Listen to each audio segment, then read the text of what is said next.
Dacă zici Solar Group, zici Cristian Clapan, director de vânzări pe România, pentru că trebuie să spunem, firma mamă vine din Ungaria. Așa este. Iar odată cu Casa Verde, ca să spunem așa, s-au gândit prietenii noștri, frații unguri, să deschidă un sediu și la Oradea. Exact. Vreau să-mi spui cine este Solar Group, de unde a luat ființă, cum a ajuns în România și, practic, cât de diferiți sunteți voi față de firma mamă din Ungaria. Da. Solar Group, propriu-zis, a pornit ca afacere de familie. Investitorul, domnul Cucla Imre, a avut pasiunea asta pentru regenerabile și prima ocazie a fost în 2010 să facă un sistem fotovoltaic în Ungaria, după care au început să apară programele Casa Verde, echivalentul din Ungaria, și a început afacerea. Au instalat foarte mult, au văzut că se poate face și vânzare și au făcut așa un departament de distribuție mai micuț. La ora actuală, putem spune că firma mamă din Ungaria s-a specializat pe instalare. 90% din activitatea lor este pe instalare și 10% distribuție, pe când la noi în România este tocmai invers. 90% înseamnă distribuție și deservim poate cunoștințe pentru instalare. Dar a fost conjunctură sau așa a fost strategie? Strategia am stabilit eu. Da, ei au văzut oportunitatea pentru că a pornit piața din România pe Casa Verde și a fost o oportunitate să facă distribuție. Neavând echipe pe România, n-au văzut potențialul neapărat în instalări, mai ales că nu erau piața matură, nu prea erau instalatori specializați pe fotovoltaice și atunci mai degrabă pe partea de vânzare, pe partea comercială au mers decât pe soluții de sisteme. Eu pot să zic că am început în 2020 cu ei colaborarea. Tot așa din pasiune pentru regenerabile și mai ales pentru faptul că știam și limba maghiară, eu provenind dintr-o familie mixtă, am zis de ce nu să îmbrățișez acest sector, venind dintr-un alt sector de amenajări interioare. Am învățat 2-3 ani până pot să zic că am preluat și eu limbajul și am aplicat toate strategiile de vânzări care știam pentru partea de distribuție. Cum spuneam, la ora actuală, pentru noi, activitatea principală, 90% reprezintă distribuția și încercăm să respectăm această linie. Produsele pe care voi le distribuiți, majoritatea bănuiesc că vin din piața chineză. Da, asta deja este o certitudine la majoritatea distribuitorilor din Europa.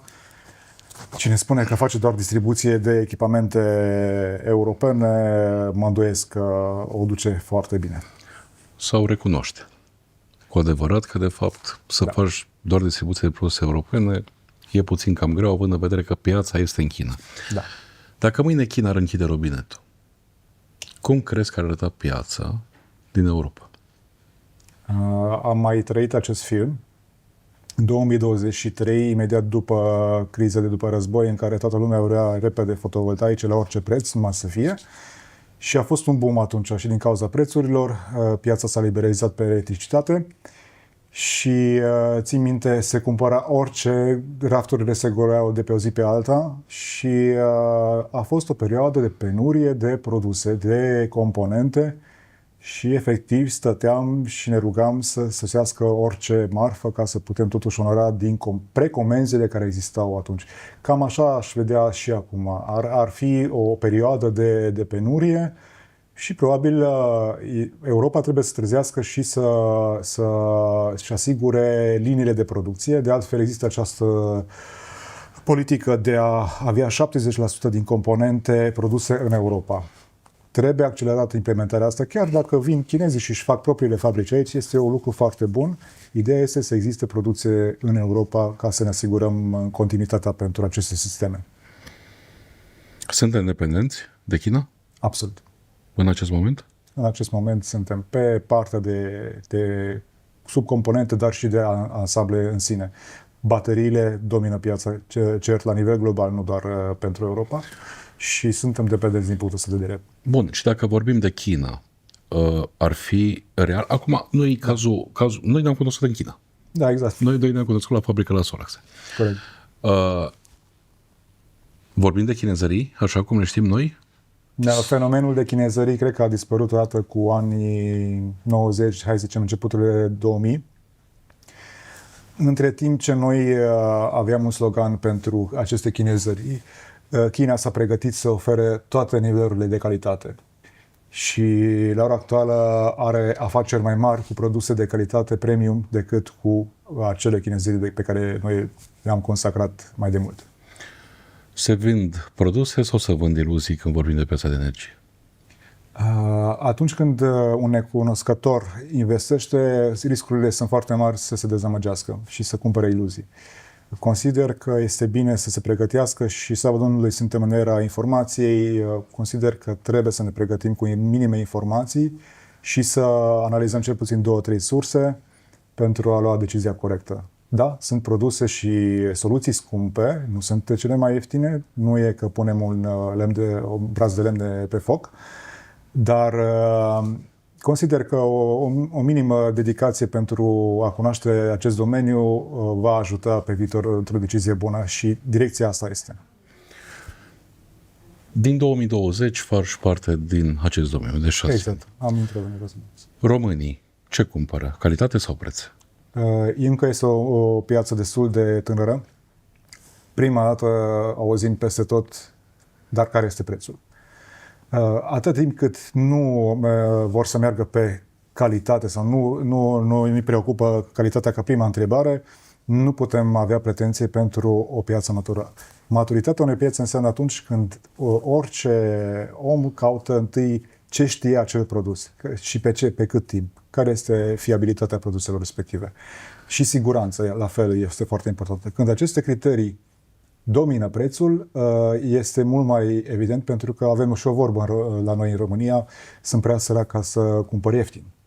Și atunci, dacă va ști să facă diferența ce înseamnă ieftin și de proastă calitate față de un preț corect, dar mai mare, atunci putem spune că avem o piață mai matură.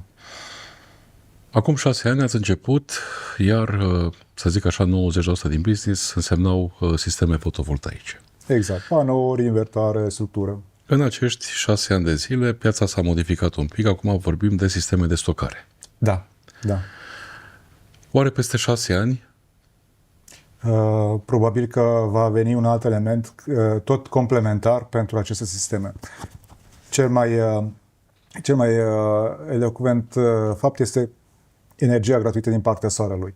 Tot ce se va converti din energia solară înspre alte soluții vor dicta, cum să spunem, un fel de modă de implementare la nivel continental, la nivel de Europa. Hai să facem un exercițiu de imaginație. Suntem în 2020. Dacă ar fi să o iei de la început, ai alege Solar Group încă o dată?